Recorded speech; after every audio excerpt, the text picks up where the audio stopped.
What's happening, guys? Safety Liner C2 here. Okay, people are going to give me crap for two things.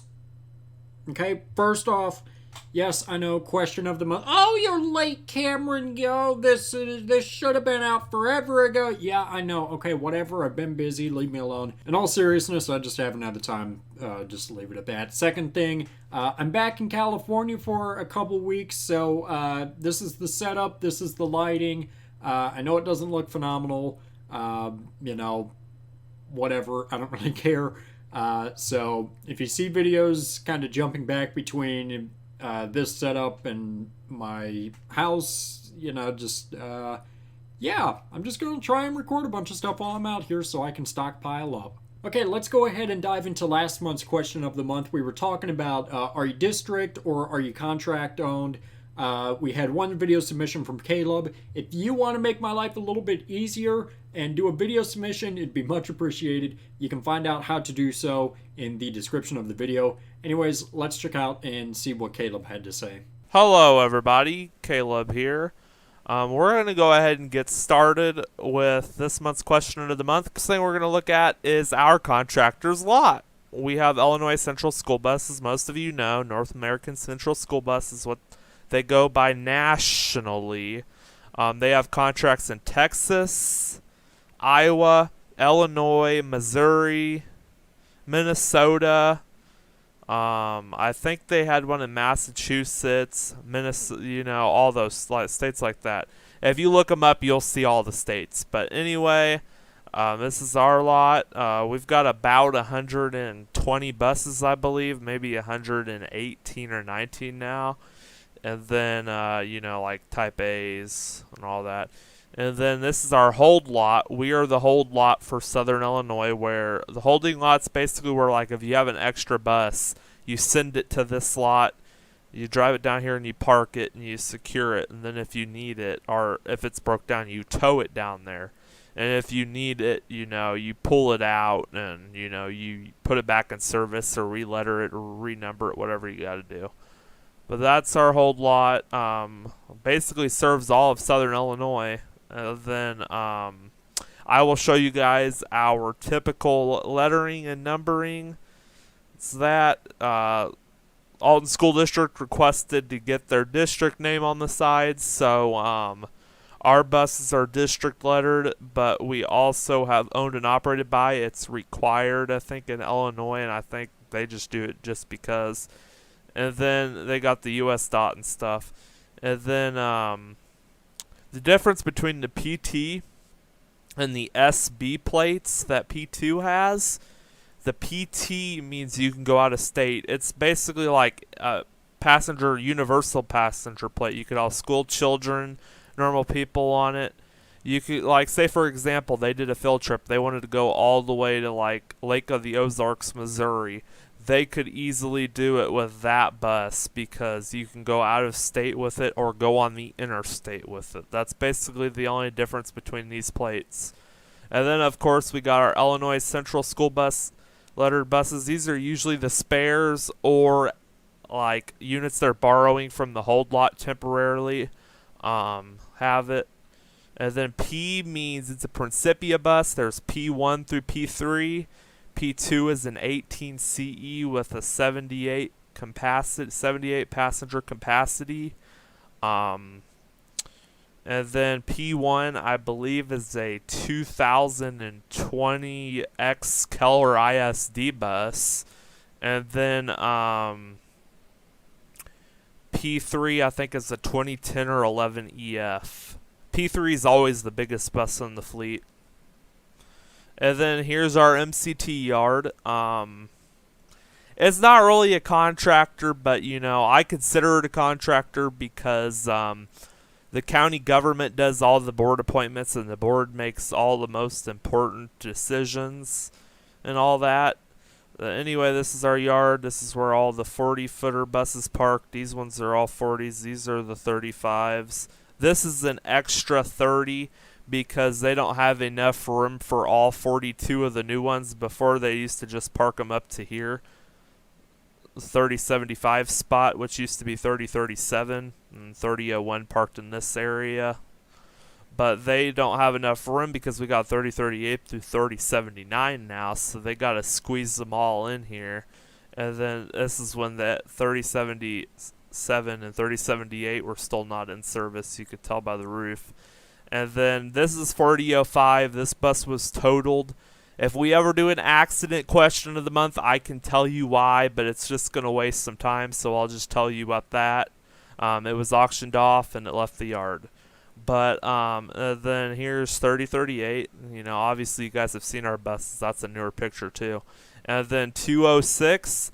This one is the good answer to the contractor part, because technically Runabout is technically a contractor of MCT. ACT, actually, to be honest, technically is, because ACT's, all the drivers' uniforms for MCT and Runabout say ACT. They do all the employment stuff. They deal with the hiring. I think they deal with the HR. I think they deal with the consulting services and all that. These are 2019 models. They bought these in November. There is 19 of these. They're all Fords, Ford Turtle Tops, as you can see. Pretty decent buses. And then, of course, here's our 2010 35 footers. I'm just showing you guys some of my newer pictures. And then this is definitely what you can consider a lease / a contractor. The city of Highland, well, the village of Highland, and a few other municipalities in Madison County lease buses through ACT / MCT. This one here is a 2021 Ford Turtle Top with the 6.8 Triton. These buses are leased for till the end of their life, or however long they want to lease them. And then they provide services to the individual communities where MCT doesn't serve, or just to help out the community in general, because MCT is awesome. And then we also have the police bike donations. That's the former managing director of MCT. He's now on the ACT board, and he's some kind of consultant now at MCT. He was on the board he was managing director / CEO for a long time. S.J. Morrison, a way younger guy, and the current downtown Edwardsville alderman is the new CEO / managing director. He's doing a really good job right now, by the way.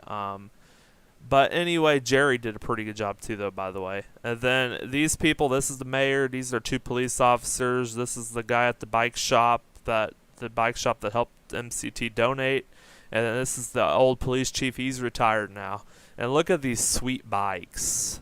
But yeah, they definitely do help. They really do serve the county, and you know, it's definitely a great agency. I'm not being biased either, it really is.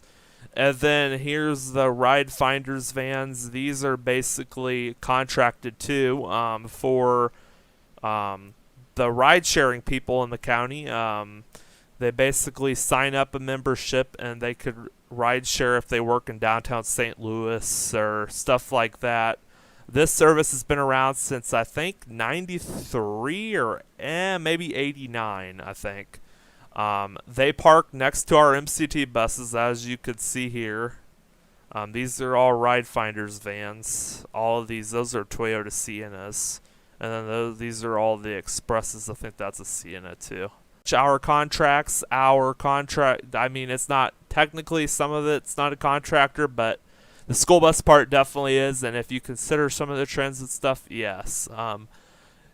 MCT and ACT was created through a Mass Transit Act in Illinois, so it's technically a county contract. But anyway, thanks so much for doing this, Cameron, as always, and hope everybody has a great month. Thanks, Caleb, for submitting. Always great hearing from you. And always interesting to learn something about the transit agencies.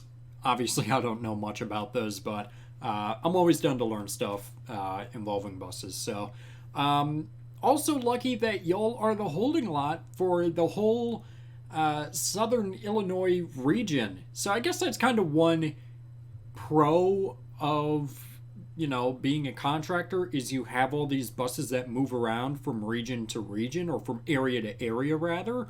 And for an enthusiast, I'm sure that would just be something very much, to look forward to if you know that certain buses are going to be in, or if they have different buses here than here. So yeah. All right, so let's go ahead. Let's take a look at the comment replies to the video. Starting off with Logan, who said district owned, followed up by I See the Bus Guy, who said the same exact thing. Bus 93 said, my county, along with every county and city, owned their buses in Virginia. I do remember seeing first student buses in Arlington or Manassas area, but they may have been from Maryland. Idago 23 said, I don't know why I'm laughing at my own comment, but to say the shortest yet longest way possible, Magnolia ISD is district owned as far as I know. None of that first student bullcrap. As far as I'm aware, Magnolia is district owned, along with pretty much every other contract or district in Houston. I think there's one Durham and one first student in Houston that I'm aware of, but I could be wrong, and it most certainly could have changed since the last I checked. 747 Cuber said, my district uses two separate contractors. The normal routes are handled by the infamous First Student, which was a former Laidlaw contract, and the sped routes are handled by Septran. However, we did consider Illinois Central School Bus a few years ago, but stayed with First Student and Septran. I personally don't mind district or contract, but district owned and operated is easier to have direct contact with the district transportation department, while contracting would be easier to get enough buses for a large district that doesn't already have an established fleet. Both very solid points. The other thing I'm thinking of while reading this comment is just how much more money you would have to pay using two separate contractors instead of just the one, or going district owned. I don't know how much of a difference that would make, but I would imagine it's noticeable. Kingston Smith said, I prefer contracted bus companies because most owners of bus companies are bus enthusiasts and spec their buses to their taste and how they want them to look, except First Student, Durham, and STA, but the owner of our bus company specs all 700 buses to his taste and how he thinks they should look. For example, Adam D. specs all of the buses on how he wants them to look and is willing to spend more money and doesn't go, hey, give me a random lot bus district-owned fleets. Don't care about how the buses look because they're on a budget, and that is why I like contracted bus companies that are private-owned. Also, what I like about private-owned is that they don't make all their buses look the same way. They have a variety of specs and a variety kind of buses. Also, sorry if any of you guys rode First Student Durham or STA, they are pretty plain. There's a lot to unpack here. So first off, the comment that most privately owned bus companies are headed by bus enthusiasts, that's just really not true. Do privately owned companies, or rather, are there privately owned companies that are owned by bus enthusiasts? Yes, there most certainly are. For example, Adam D., as he said later in the comment. But on the other hand, there are also a lot of bus enthusiasts who are transportation directors for a district-owned contract. The comment as to speccing buses how they like, kind of to a certain extent. You still obviously have to follow state specs. You don't just get a pass because you're a private company. But I don't personally see it as, oh, we're making this bus look better with adding tinted windows per se. The tinted windows serve a purpose, as does AC, as does backup cameras, as do LED lights. They all serve their own purpose. And yes, while they do add up to make the bus look better, like I said, everything serves its own purpose. Also, I don't know if the mic is picking it up, but Moose, the dog, is over here and he is sleeping and snoring, so there's that, so you're not going crazy if you're hearing something in the background. Moving on about the comment, willing to spend more money just so they don't look like they're plainly district-owned buses. Great example right here in California. The school district that this house is zoned to is in a contracted bus company. And for quite some time, I didn't even realize that it was a contracted company because of how normal the specs look. You know, they just looked what I assumed a district here would have.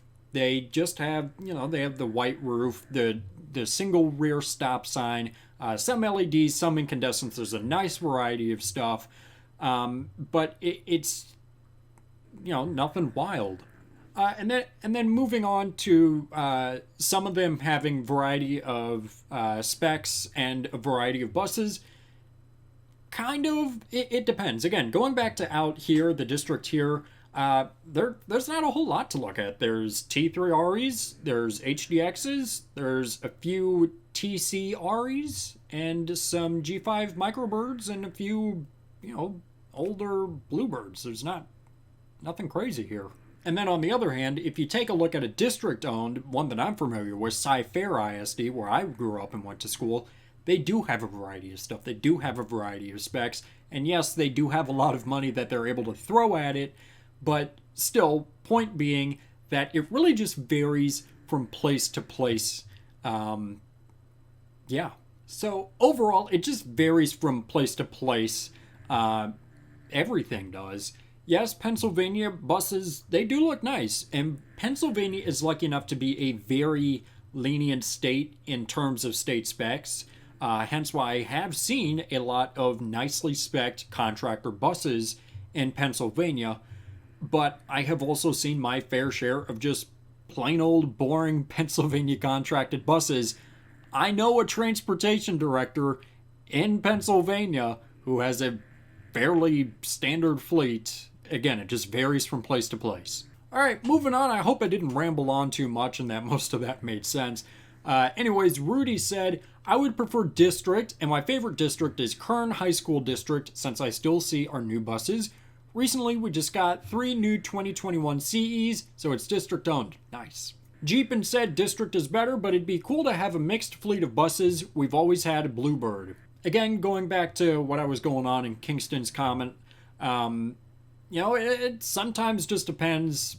Like in Cy-Fair, we mostly had ICs. It was district owned, and then we finally started getting some Bluebirds and C2s, and now they even have REs in there. So sometimes it's just the transportation director or mechanic really liking one company and just not wanting to have to learn how to work on a Thomas or an IC. Andrew King said, district owned, my school has always been like that, no first student junk. There are places here that own their buses, but first student drives them. What a terrible mistake. Riggs of Rod's Vehicle Simulation said, my district is operated by Peterman, which is an Ohio contractor, which is a Durham subsidiary, and they are a pretty decent contractor. They spec their buses nice, and their first generation CEs are unique. For their newer ICs, they're pretty basic, yellow hood, yellow doors, gray seats, tinted windows, etc. I would prefer district owned, but I still like the contractor we're with. Jerry said, both where I live and where I work is contracted. Where I work is the larger company, I like it better that way. I can work in any of the districts my company owns, and we own most of the county, about 9 districts. So that's definitely a pro as to working for one of those contractors, especially if, like Jerry said, they do serve a larger area. You can just kind of pick and choose, so long as you get it approved, I'm sure, where you want to work. If you don't like this district for one reason or another, that's fine. Head on over to the other one. Texarkana ISD, Riggs Abroad said, my county area are district-owned buses. There's about 30 CEs and 19, 20, or 21 Vision propanes. The CEs are max force DTs. Sometimes they have issues with the parked regen or engine issues. Also, the one that I had rode had a starting problem and they had to send another bus. Me and my friends waited about an hour or so for another bus, but I told my bus driver it's time for a new bus, and my bus driver agreed, and they'd given us a McDonald's gift card. It was, what? What? Okay, that took a very unexpected twist. Andrew said, my district was all district owned until around 2005 when we sold a ton of our 80s All-Americans, and some were replaced with newer ones, but some of the routes were replaced with first student buses. It slowly got more and more covered by first student, and there was actually a spotlight for our transportation department put in our monthly district newsletter. It says we run 68 routes total, but I'm not sure how many first student has, but I imagine it's around 50 to 60. That would mean my district has a small number of routes to run itself, so I imagine that there's 3 buses, 3 8 2014 EFXs, the only district-owned buses I'd expect to still be running, and 60, a 2009 ICFE, which I could have sworn was a spare, but I guess it isn't. And the others, I believe, are vans or Type A's I didn't know were still in service. Other than those, our district is entirely first student, and those buses are split into 3 different first student lots that I know of. One down the street from the high school and middle school, and 2 in neighboring districts. The one can hold over 100 buses and has buses from 4 different districts. Weird setup. Alexander Grube said, my district was contracted by First Student up until 2015. I actually like First Student because our district had a wide variety of buses. We had Amtrak REs, early 2000s ICREs, CEs, FS65s, FEs, Corbe Type A's, which are rare around there, and more. After 2015, the district went to a contractor out of Maryland called Brandywine Transportation. They have a fleet of all CEs, boring in my opinion. I honestly don't care whether a district is contract-based or not, but for my district in particular, I like it when we had First Student. John said, whole fleet is district-owned and operated. We used Bernie bus service for whatever that is supposed to be route a few years back. Funny enough, we have a ex-Bernie bus in our fleet now too. CSX 8817 Productions said, my district is district-owned because we never had contractors, and we have 3 different garages in Philadelphia and a board of operations facility in downtown Philadelphia, so we were never contracted with any other bus company, but there are companies here that are contracted, such as Durham and First Student, which I don't like. Bus 26 said, my school district owns and operates all of their buses. For public transportation buses, though, the commuter routes that run through downtown Seattle are contracted to be operated by First Transit, another division of First Group, similar to First Student. Yeah, screw all the firsts. AJ Deer T680 said, I can only speak for contracted because I live in Canada, but all I can say, as long as you don't ride First Student, contracted is the best. I've been able to beat more drivers than a smaller contracted company, and because it's a company, they can buy whatever they want. On my channel, I've been lucky to get rides of all sorts of buses on the same company.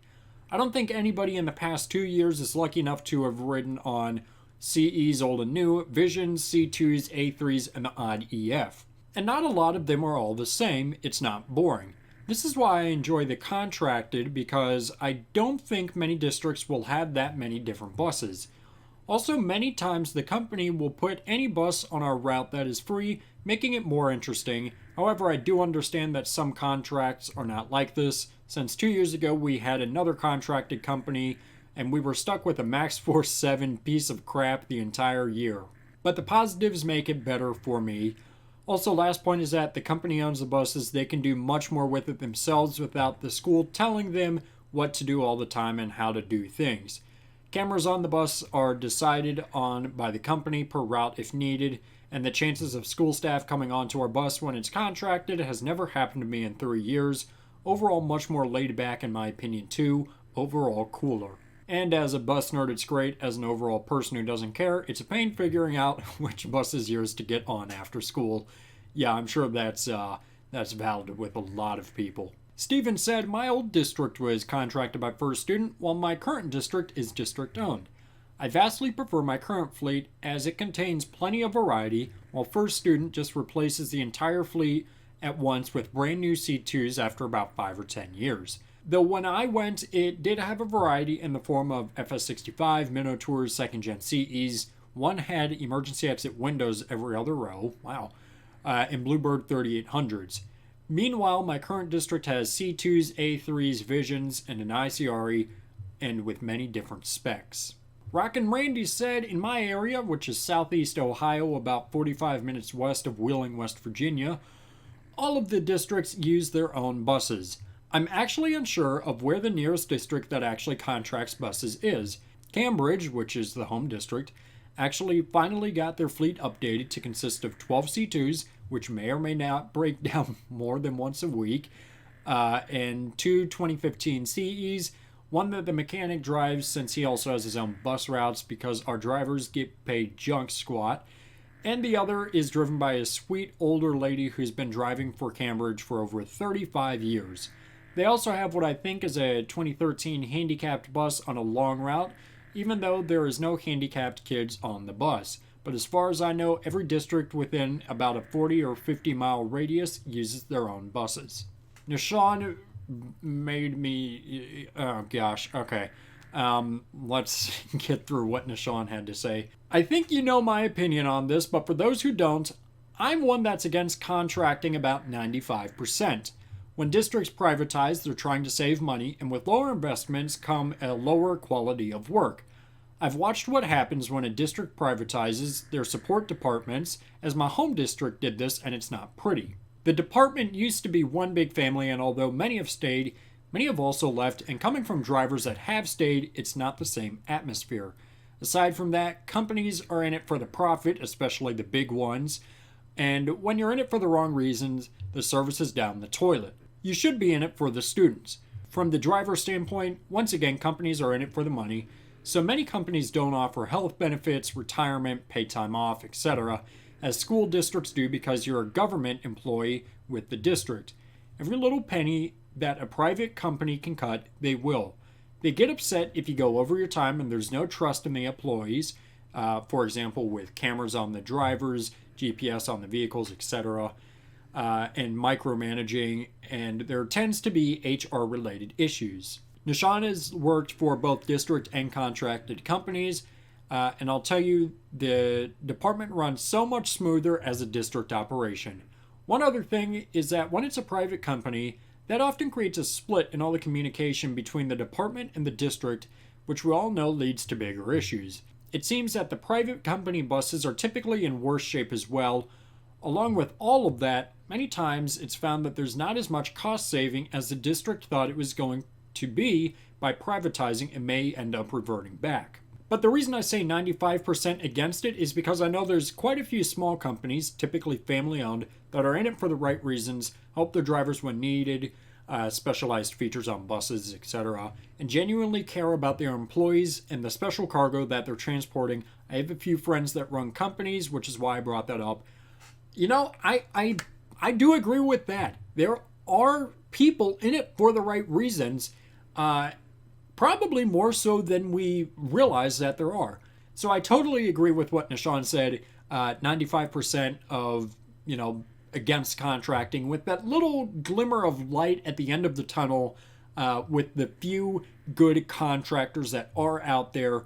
There could be more good ones, but there's just not a whole lot that I have seen myself, I guess. So 95, maybe 96%. I don't know. And last but not least, the Eric Fries said, "We are district owned." All right, finally, that was a lot. Let's get into the question of the month. For this month, we're going to talk about numbering.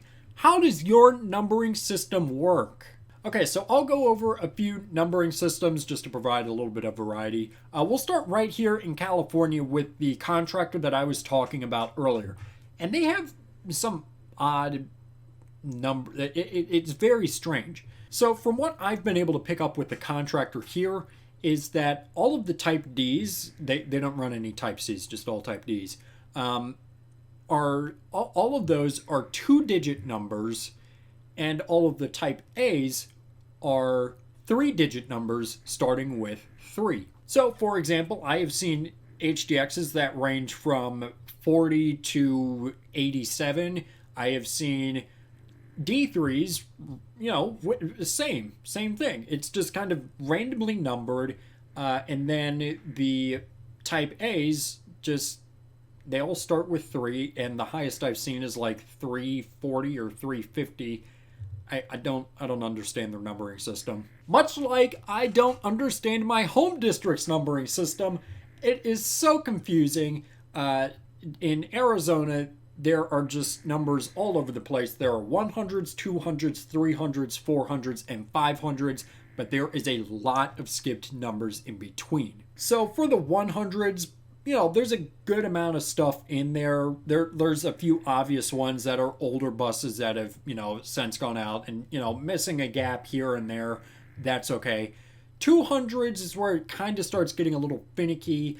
I've seen it like 202, I've seen 242, but I don't think I've seen anything higher than like 260, maybe 275 is probably a good one just to round it off. So then we start with 300s. You know, we're okay from 300 to about 330, 340 at most. And then we skip to 400. And the highest I've seen is like 425. I haven't seen anything higher than that. And then we move on to the 500s, which are the 2018s or number 500s. And they just start 500 to, 525 maybe, somewhere in there. So there's just a lot of open space. I have no idea what the numbering means. It's very confusing as an enthusiast. I have spent years trying to figure out what it means, and I have not been able to come up with a reasonable explanation. All right, and just one more for a little bit of variety. I'll talk about the district that I grew up and went to school in, the one that I pretty much understand, Sci-Fair ISD. And if you're in Sci-Fair, just, let me know down below so you don't have to comment, and I'll just give you a free shout out. Okay, so, again, Sci-Fair's jumps a little bit all over the place, but it makes a little bit of sense. So, back in the 40s, 50s, they started off with number 1, and they went all the way up, getting higher and higher. In the 80s, they were in the 400s. In the 90s, they were in the 5, 6, 700s. In the early 2000s, they were in the 8, 900s. And they went all the way up to 1199, and that was in like 2008 or 2009, somewhere in there. Then in 2009, 2010, whenever it was, I remember seeing this for the first time and was so confused. They went from 1199 to 6,000, and I'm just sitting here like, what? I'm sorry, what? Years later, I learned from John that the reason that they did this is because that maintenance vehicles and district-owned vehicles were all numbered, and they started off with either 12 or 1,300, so they didn't want the buses to overlap the numbers. So they just skipped to, way far ahead and landed on 6,000, so they started there. So from 6,000, they made it all the way up to 64, maybe 65. I don't remember if they made it to 6,500 or not. If they did, someone in Sci-Fair, can you let me know? That was pretty much right around the time that I left that they would have been getting 6,500s. But then they switched again. They moved all the way back down to 300, but with letters in front of them. And there were different letters on different buses. Each of these letters served a different purpose as to what bus barn that they would end up going to. So the 300s only lasted for maybe 3 years at most before they recently, I think within this past school year, switched over to another numbering system, which I would have loved to have had when I was growing up there. It's a 5-digit numbering system with the first 2 numbers of the bus being the year of the bus and the last 3 being the actual bus numbers. So, for example, I have seen bus 22105 or something like that. I've seen that in pictures, and boy, I really wish that would have made my being a bus enthusiast there so much easier. And if you're in Sci-Fair now and you're an enthusiast, you are lucky to be going there right now. So yeah, just a little bit of variety throughout the different places that I'm talking about. But I'm interested to hear how you do your numbering. Is it something really basic, 1, 2, 3, 4, 5? Do we have year number year? Do we have some sort of crazy, just why is this the number? Let me know down below. Submit a comment or submit a video. Make my life a little bit easier. It would be much appreciated. But either way, just make sure you let me know so that you can get your free shout out in the next question of the month. Alrighty guys, so that is going to do it. Thank you so much for watching. Always do appreciate it. Make sure you subscribe right down here. It's a magical red button that says you are now subscribed to Safety Liner C2. Make sure you comment up here, down here, over here, or over here. I don't know where they put it, down here where they put it.